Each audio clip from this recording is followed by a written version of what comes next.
Hello and welcome to Principles of Business, Week 3. This will be the first of your introductory videos. I'm going to be doing a 5 or 6 minute video overview for each of the remaining 6 weeks. That'll just kind of give you an idea what's coming up that week, so you're prepared, hopefully, for class. I will be recording our weekly lecture after this, and I'm hoping some of you will join me. So in week 3, we really get into the nitty-gritty of small business ownership. A lot of you have, several of you have told me in your learning engagements that you are interested in starting your own business. And with this week's lecture, we really get into that. We're going to be talking about the major functions of management. You know, you have to wear a lot of different hats as the owner of a small business or the manager of a business that you work for. And we're going to be talking about all of those different roles. We're going to talk about the 3 levels of management and how they interact with each other, what each is responsible for in terms of strategic planning, in terms of day-to-day operations, and how all of that fits together. We're going to be talking about what skills managers need to have in order to manage successfully and to run your own business successfully. We'll also be talking about a very important area for all managers, and that's decision making. How do you actually go about decision making? And you probably haven't really thought about it in terms of different steps, but there's a whole process that goes along with decision making that we're going to give you an overview to. We're going to talk about reviving a struggling business. What can you do to revive a struggling business? And we're going to be getting in depth now. We've been touching on it briefly in the past 2 weeks, but we're going to be getting into entrepreneurship and what entrepreneurship is. We're going to talk about the importance of small business in the United States. And small business is a company, actually, believe it or not, that has less than 500 employees. Most people, and many people in the United States, are involved in small business. It's a big employer of people here in the U.S. We're going to talk about the advantages of owning your own business. But where there are advantages, there are also disadvantages. So we're going to cover those as well. We're going to talk about what you have to do in order to start your own business. Touch a little bit on a business plan. There's a great overview on pages 31 and 32 in your textbook that tells you exactly step by step, almost recipe-like, how to write a business plan, which is what you would need in order to get financing for your new business. We're going to be talking about all the demographics, trends, what's happening in the world of business that's leading a lot of people into starting their own business. And more people are starting their own businesses all the time. And finally, we're going to talk about why businesses now are promoting the idea of what they call intrapreneur. It's different from entrepreneur. An entrepreneur is someone who has an idea, sees a niche in the marketplace, and starts his or her own business.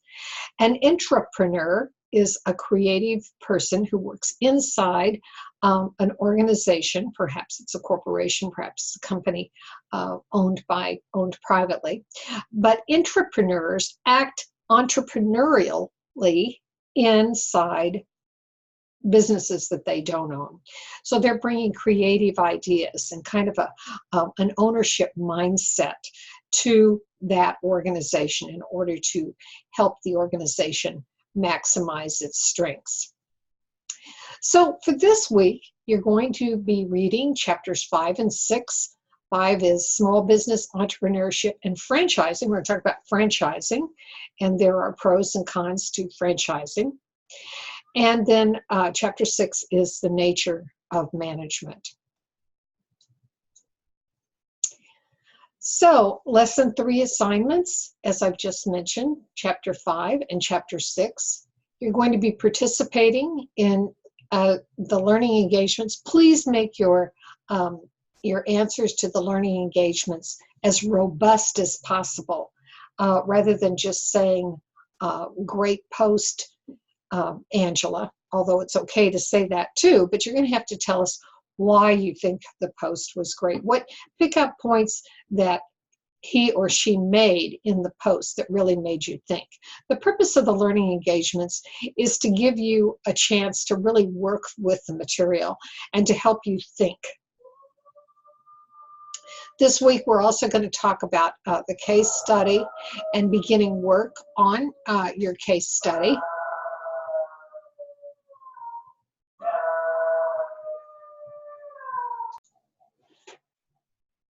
So we're going to be going over the directions for the case study, which is in your book. It happens to be on Sonic Drive-Ins, the drive-in restaurant. I think you'll find it kind of fun to do.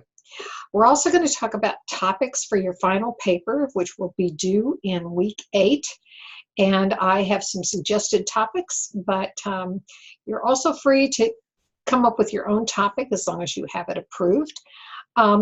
And we'll be going over that in this week's lesson as well.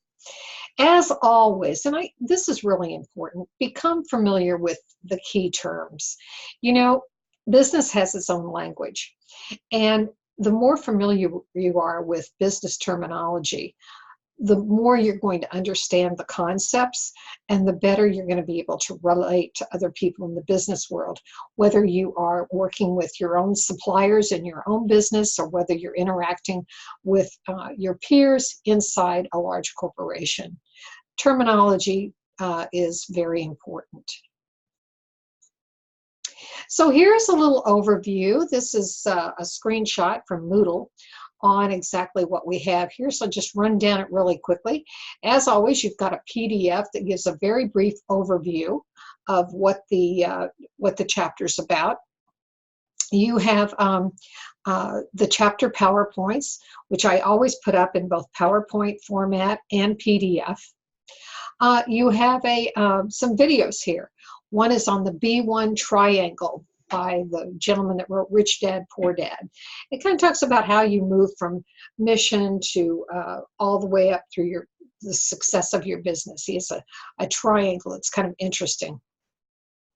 Kind of in the idea of shaped like Maslow's hierarchy. It's a hierarchy of business, owning your own business.